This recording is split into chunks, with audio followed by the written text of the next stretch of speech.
Hello and welcome to Turning Veganese with AJ. Another Tuesday, another Dear AJ, episode 39. Can you believe these 39 episodes of me responding to questions? That's absolutely crazy, but seems to be something that you guys like. So I appreciate all of you for your questions, your comments.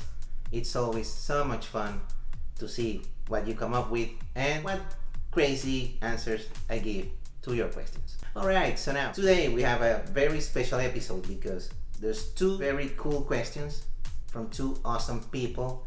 So let's go. The first one being from my personal friend Marlene Revolta 269. She is asking, let me see on the screen. What is she asking? Yeah, here it is. Dear AJ, what are your thoughts on the Oasis reunion?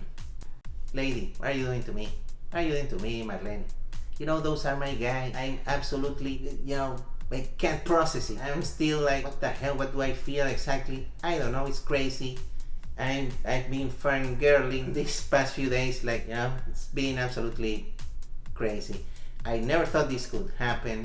I never thought I would see that, that they would get back together or something. Because if anyone knows about this band and the Gallagher brothers, the main guys of the band, their relationship is just absolutely crazy, chaotic, and I never thought they would patch things up and get together again, not even as brothers, which is the most important part, I guess, that they repair their relationship, their personal stuff, and move on from that, and that they mature now and act like adults instead of kids. So that's important. But yeah, it's crazy. I still don't believe it. I mean, I'm still waiting for this thing to like the first rehearsal. Let's see what happens if they make it past the first rehearsal for the first show. That I'll take it as a win. Really, man, I'm nervous because the shows are gonna be, that's for next year. That's gonna be the summer of 25, and the tickets went on sale yesterday. Already sold out. 17 concerts, all sold out yesterday, and apparently they're not adding any more dates. This is in the in their home country, England, and also like Scotland, Wales, Ireland. So they're gonna do their shows over there. Apparently they're going to add some dates somewhere else, but is it gonna happen? That's the thing. There's a bunch of questions now about it. Are they really back together? I don't think they're really back together as a band full time. I think they're just gonna do these shows because it's the 30th anniversary of their first album, and also next year is the 30th of their second album.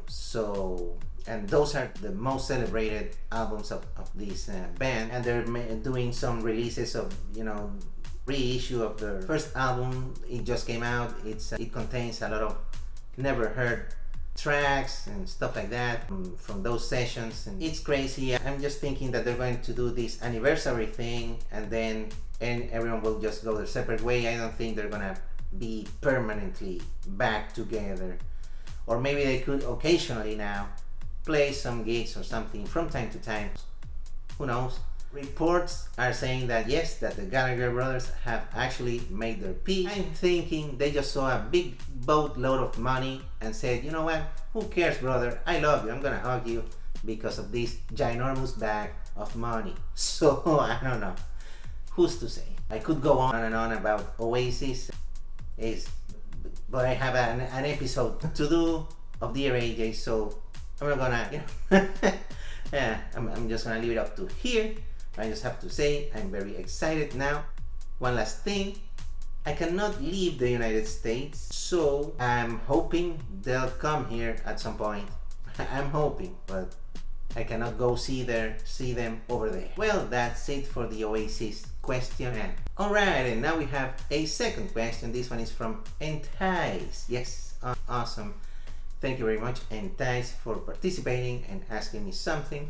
Also, let's see her comment. Yeah, she's commenting on the Mortal Kombat thing that I talked about on the previous episode. And also her question is gonna be, what's the question? Yeah, here it is. Can you go deeper in your mindset when you were an anti-vegan troll? I actually didn't know that about you. Interesting. But I just want to know your thoughts on this. What were you thinking making the comments? Why did you start doing that, and what made you stop? Well, I think that's a bunch of questions rolled into one. But here's the thing with that. I still don't know what the heck I was thinking, what was going through my mind at that moment. But the truth is, when I discovered, and it's not that I discovered it, but let's say like that, I don't know.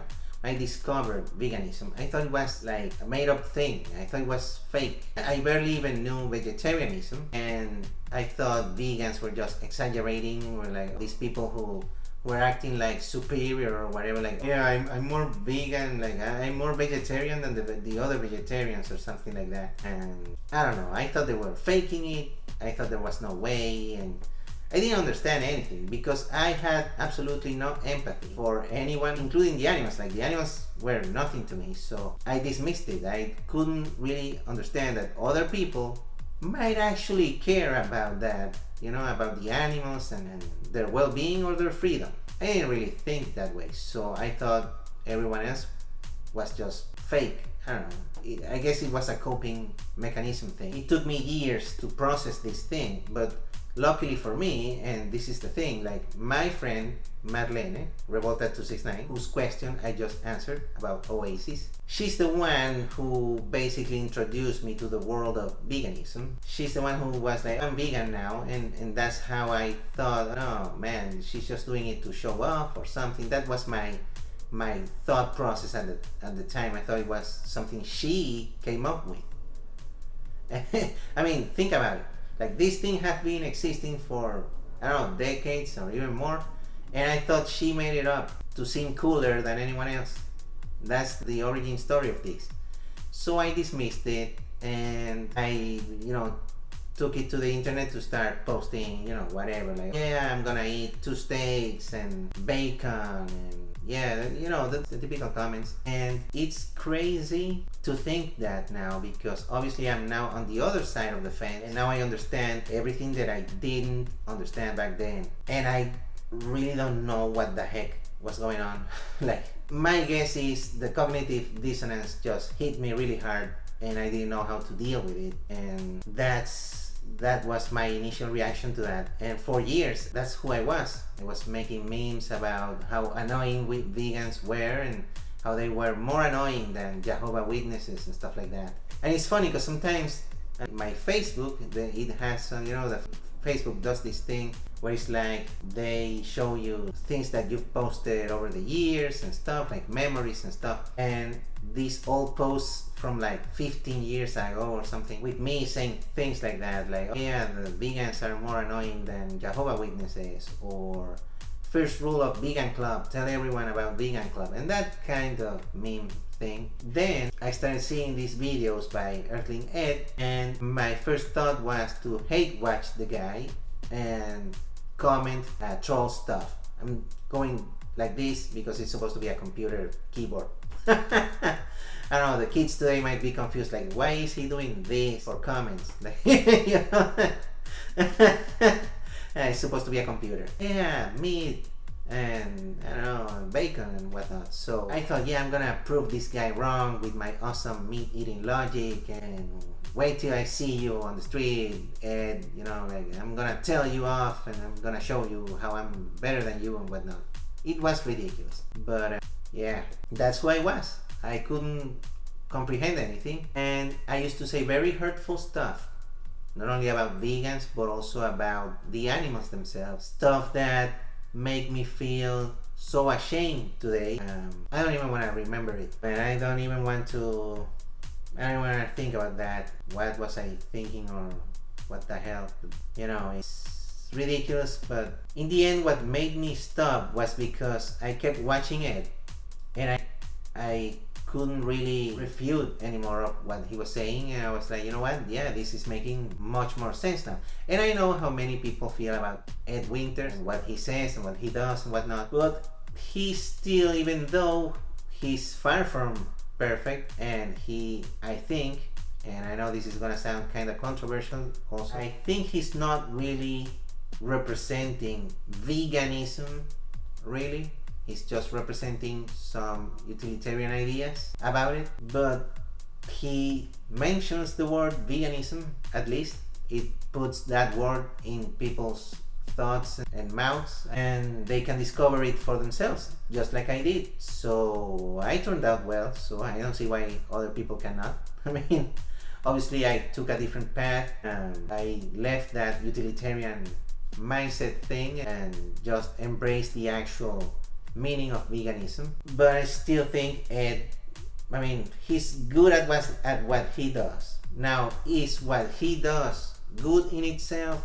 Is it bad? Isn't it? I don't know. I know this question isn't about that, but that was my entry, let's say, to this world of veganism and animal rights and animal liberation and whatnot. So I just wanted to say that. And yeah, I mean, it's crazy to think that at some point I was this hateful person towards vegans and towards the animals themselves, and now I'm the complete opposite of that. Here I am trying to do the best I can with what I have. So yeah, that's kind of my story. I wish I could give more detail or more insight to that, but I myself don't even know what was really going on with me to say those things and to behave that way. But that's why I say that there's still hope. Even if someone is a troll at first, they might over time become something else. But who knows? It's difficult, this thing, when it's not an exact science. We don't know how to get to people or what will get them to realize something. But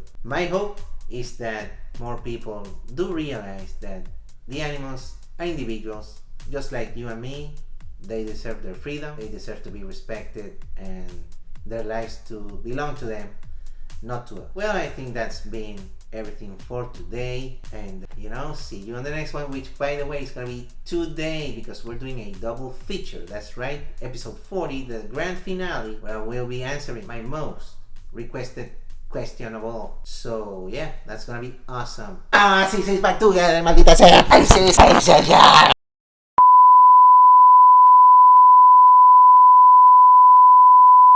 Rah, rah, rah, rah. I'm a lion.